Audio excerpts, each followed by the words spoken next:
안녕하세요. 입시오른 우리 시청자 여러분, 김시훈입니다. 어저께 아주 중요한 시험이 있었죠? 아유 네. 예, 우리 학생들이 수능 전에 마지막으로 본인의 위치를 평가하는 9월 평가원 시험이 있었는데 어땠습니까, 시험이 좀?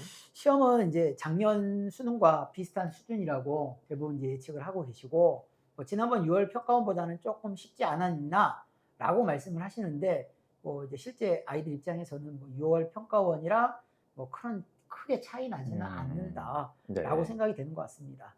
우리 고등 선생님 보시기에 그러면 6월 평가원하고 비교해 봤을 때 작년 수능하고 비교해 봤을 때 난이도가 그러니까 좀 어떤 건가요? 구체적으로 좀 말씀해 주시겠어요? 제가 봤을 때는 2-3 점짜리는 거의 평이하고 너무 쉽게 아. 많이 출제가 되고 있는데 4 점짜리 인제 고난도 문항에 대해서 특히 요번 이제 9월 평가원 같은 경우도 15 번이라든가 21 번, 22번 문항이 공통 문항인데도 불구하고 너무 어려웠습니다. 예를 들어서 21번 문항도 그렇고요. 음. 요 세 문항 같은 경우에는 아마도 인제 최상위권 학생들 같은 경우에 이제 1 등급을 가리기 위해서는 아마 만만치 않았던 문제였지 않을까. 킬러가 사라졌다라고 말을 하는데 음. 이 정도 문항이면은 '킬러가 부활한 게 아닌가.'라고 생각이 됩니다. 아, 맞습니다. 네네. 킬러가 사실은 뭐 변별이 있어야 되니까 그렇죠. 부활할 수밖에 없는 구조잖아요. 네. 맞죠? 예. 좀 더 구체적으로 그러면 이게 좀 어렵습니다만 확률하고 그다음에 인제 미적분 선택한 학생들이 대부분이지 않습니까? 네. 기하는 이제 정말 네 극소수고요. 그렇죠. 그럼 이제 미적하고 확률을 좀 비교해서 설명을 해 주실 수 있을까요? 미적분 같은 경우에는 이제 미적분이 됐건 확통이 됐건 요번에는 공통적으로 네. 21 번, 그다음에 22 번, 그다음에 이제 15번 문항 요 3 개의 문항이 이제 가장 난이도가 높았고요. 공통 문항에서 그러니까 세 네네. 문제가 어려웠던 세 거네요. 문제가 인제 가장 아, 어려웠고 요 세 네. 문항이 가장 어려웠고 거기에 비하면 이제 선택 과목으로 미적분 같은 경우에는 이전보다는 쪼끔 난이도가 좀 낮아진 그렇습니까? 네. 편이다라는 반응이 있고 반대로 인제 확률과 통계 같은 경우에는 음. 특히 이제 29 번, 30번 문항들이 더 어려워진 거 아니냐. 네. 그러니까 이러는 바람에 지금 이제 등급컷 자체가 나오는 음. 게 이전에 비해서는 이제 많이 좀 덜 차이가 나는 그래서 음. 인제 미적분 같은 경우에는 한 83점 정도 내외에서 음. 인제 1 등급 컷이 나올 거로 보이고요.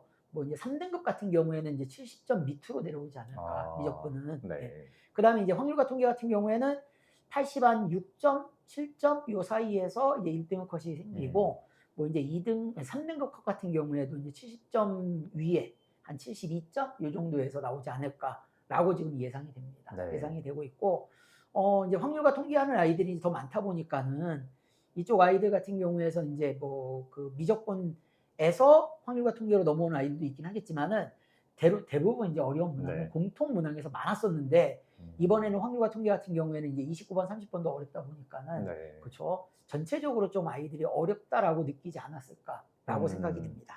그동안 이제 수능 결과를 보면 미적분이 좀 난이도가 높다 보니까 표준 점수가 좀 높았잖아요. 네. 이런 추세로 가면은 이제 확률과 통계하고도 거의 비슷해지지 않을까 생각이 드는데 어떻게 전망하세요? 그러니까 이전에는 이제 표준 점수 차이가 인제 워낙에 많이 워낙에 많이 났었는데 났잖아요. 워낙에 많이 났었는데 네. 그게 인제 간격이 줄어들지 않겠느냐. 이제 네. 왜냐하면은 저도 인제 미리 사실 예상은 예. 했었는데 이제 미적분이 없습니다, 수능에서. 확률과 맞습니다. 통계로 가다 보니까는 이 확률과 통계를 공통 과목으로 수능으로 이제 치르게 될 텐데 그거에 대해서 '난이도가 너무 낮아지지 않느냐. 이과 약간 이제 수학을 잘하는 애들 그쵸. 위주로 되지 않을까.'라는 걱정들이 있는데 그런 걱정을 불식시키기 위해서라도 제가 음. 봤을 때는 확률과 통계를 그 이전보다는 쪼끔 더 어렵게 출제하는 게 아닌가라고 네. 생각합니다. 내후년이죠. 이제 그렇죠. 완전히 네네네. 이제 지금의 어떤 미적분 선택을 이제 할 수가 없고 확률 맞습니다. 통계가 공통이 되잖아요. 네. 그죠? 맞습니다. 그럼 그쪽 방향으로 갈 수밖에 없는 그냥 구조네요, 사실은. 그렇죠. 예. 네. 그러면 이 문제가 뭐냐면 인제 9월 평가원이 이 정도 난이도로 나왔다는 거는 수능이 또 이제 영향을 받잖아요. 그럼요. 예. 수능이 어떻게 나올 거로 예상을 하세요? 일단 항상 요거는 이제 매해 똑같이 얘기하는 내용인데 올해 6월 평가원과 9월 평가원을 보게 되면은 올해 수능을 볼 수가 있습니다. 음. 그러니까 거기서 다뤘던 어떤 주제라든가 테마라든가 아니면 얘를 가지고 변형할 수 있는 내용이라든가 요런 부분들. 게다가 난이도도 거의 비슷하게 출제가 되고 음. 있습니다. 그러니까 그 60 문제를 여러분들이 열심히 이제 저희 씹어 먹을 정도로 네. 이제 외울 정도로 그냥 딱 보면은 풀이 과정뿐만이 아니라 연관된 내용들까지 달달달 할 수 음. 있을 정도로 공부를 하셔야지만 수능에서도 그러한 내용들이 그대로 나온다라는 걸 알아갈 수 있다라는 얘기입니다. 네, 알겠습니다. 자, 우리 어저께 시험이 이제 치러졌기 때문에 이제 분석하실 시간이 많지 않았는데도 불구하고 이렇게 정확한 말씀을 해주셔서 너무 감사하고, 이제 마지막으로 이제 우리 학생들한테 남은 시간 동안에 수학을 이런 식으로 준비를 좀 해야 된다, 당부의 말씀을 한마디 좀 해주십시오.